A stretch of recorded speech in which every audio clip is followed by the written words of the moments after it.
Hey, what is up, guys? Bongonzo here. So I recently have been really getting into sound designing, the sound designing one-shots in particular. So that's what we're going to be doing today is we're going to be sound designing one-shots in Cakewalk and Bandlab. You can do this in any DAW, but I want to give you some unique ideas and some sound designing tips while you're making these one-shots, just to give you some more ideas on how to make your sounds more interesting. Let's get into it. So in this video, I'm probably just going to be sitting here for about an hour and a half to 2 hours, just recording, making one-shots, and then I'm going to spice together all the best parts of it. So let's get into it.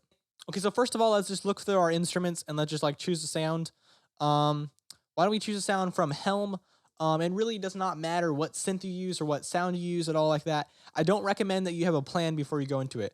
I think you should just open up a synthesizer, open up a sound, and just keep going. Just be creative. Okay, so first things first is just place a C down somewhere and make a little loop thing that looks like that. So you can just hear the sound over and over. That way you don't have to be like hitting your keys on a keyboard or something like that. And then open up the synthesizer of your choice. And I'm thinking let's use something a little bit more mellow. So let's use a sine wave. And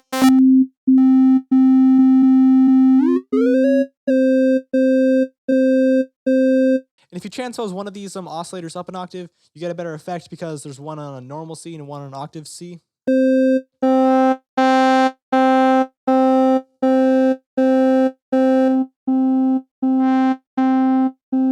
That's pretty nice.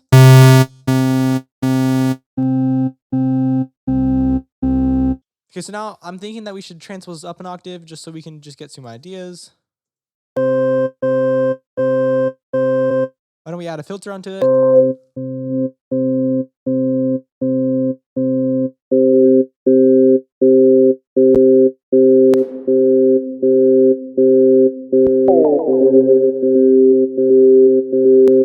I'm not a big fan of the delay that's built into this, but we're almost done with the sound.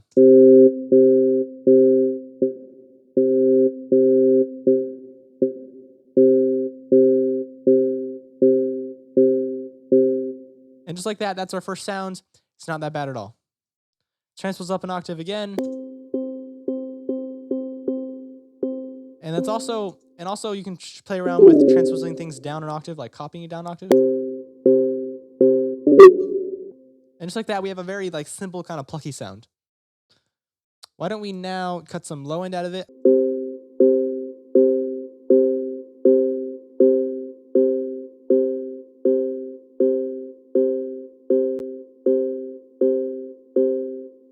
So we just add a little bit more high into that. We should now add an echo because I really like how an echo can mess with the sound to make it more interesting. Just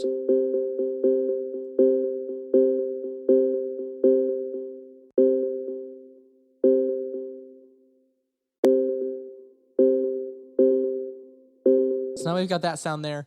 Let's transpose up an octave again because I like it higher. We should also add a an OTT.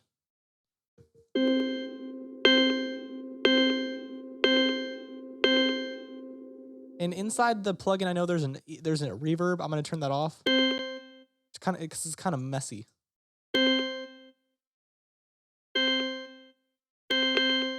Okay, so now that I add this OTT, it sounds kind of nice. But it has like a transient at the beginning, and if you have your echo on it,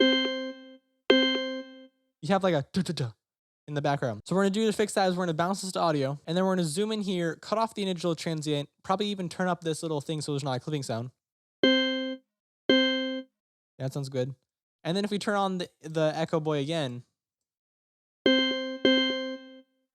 we can actually do that even more, I guess. That's nice. That's pretty good. Now let's turn on the wet a little more. I'm gonna say it's about a whole bunch of different things because there's so many effects you can be using. But I've noticed in the past that echoes and delays and stuff like that, they can get a really interesting texture with your sounds because if you think about playing a chord, if you play a chord of 3 notes, all 3 of those notes are going at slightly different speeds because they're being pitched up and down.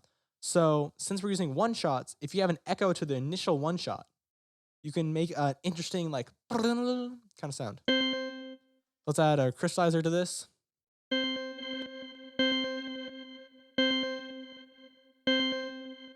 And now here's something that's really interesting. What I'm actually going to do is I'm going to make an audio track. And I'm going to copy and push F on the keyboard to make everything bigger. We're going to copy the echo boy and the crystallizer. onto this next track and copy the sound into the next track. And so now we're gonna click on the new track and we're gonna transpose it down by an octave. And I want you to look at some of the different types of transposing. Listen to what Elastic Pro sounds like. Has like a, and it doesn't sound quite as clean, but maybe you want it to be not so clean. Let's turn it to Radius Mix Advanced instead, and that'll be a little bit cleaner. Yeah, see, it sounds a lot more like clean and not so messy. So at this point, we have a pretty nice little pluck sound. I think it's not quite as plucky as I would like. So I'm gonna grab an Simple Side, which is a volume automation plugin that is free. I have a link in the description probably, unless I forget. Anyway, so we're gonna put on a little pluck sound like this, because if you have like a volume going down immediately, it makes a little plucky sound. So now we turn down the blend a little bit.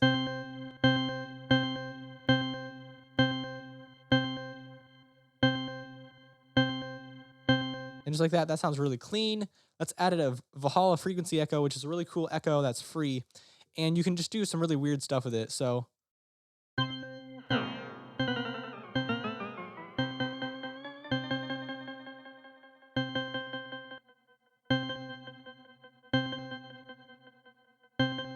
that's a pretty good echo delay. It's pretty good. I think I'm actually going to turn on the wet a little bit and turn off the feedback. I think it's a pretty good pluck. So now right before we finish, we might as well turn up the sound a little bit, just so it's a good volume for the people who are using it. And then why don't we cut down a little bit of the low end of it, just to make sure there's nothing bad down there, because we really don't want to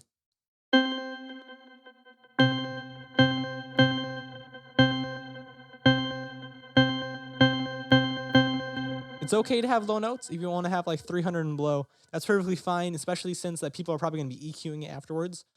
Just don't have any rumbling low end that's really annoying or something like that. So now your sound is done.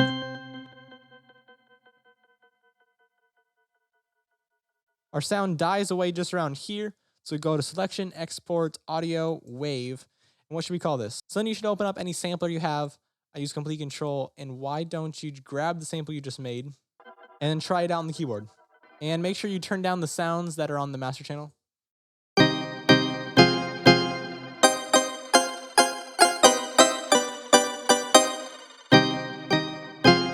Okay, and whether you think that sound is fire or not, you're going to export anyway, and you're just going to be testing it in your songs later. In fact, most of your sounds are probably not going to be fire.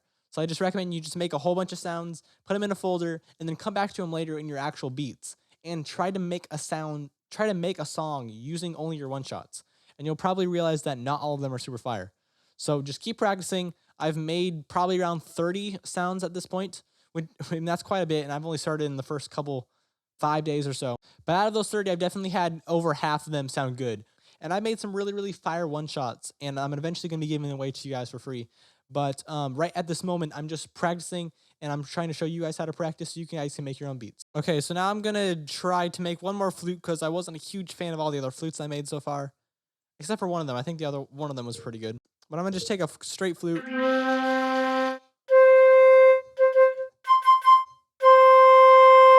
And I'm going to try to make a good flute sound. Like, no other junk to it. Just, let's try to layer a whole bunch of flutes together and see if we can make something good.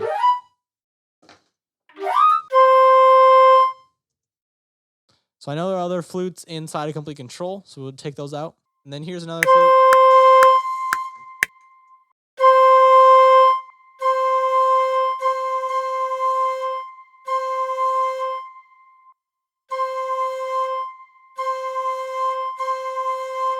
I'm going to put an auto pan on the first one I put in, the more pure flute.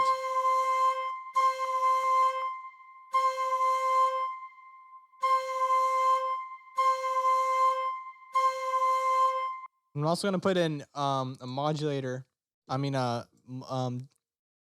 chorus effect. Let's put a crystallizer on the master to kind of join everything together. Nice. And then another delay. And just to be kind of like clear what it's supposed to sound like, I'm gonna have a little shaper box, just making an emphasis on the downbeat.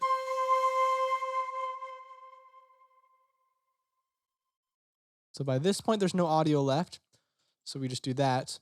And I want it to have like a initial transient. So we do something like that.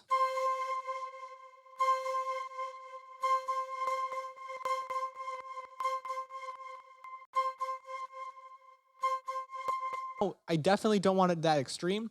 So we're just going to put another dot there and like kind of have it.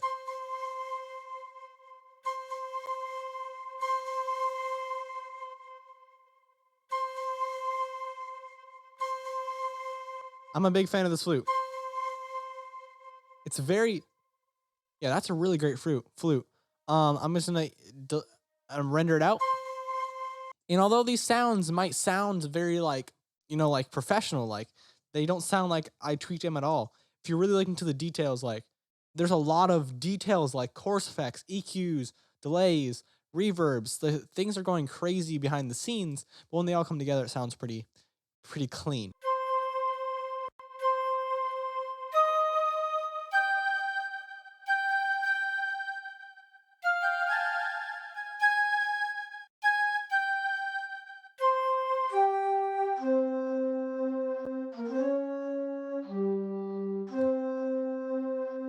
That's a really clean sound. Like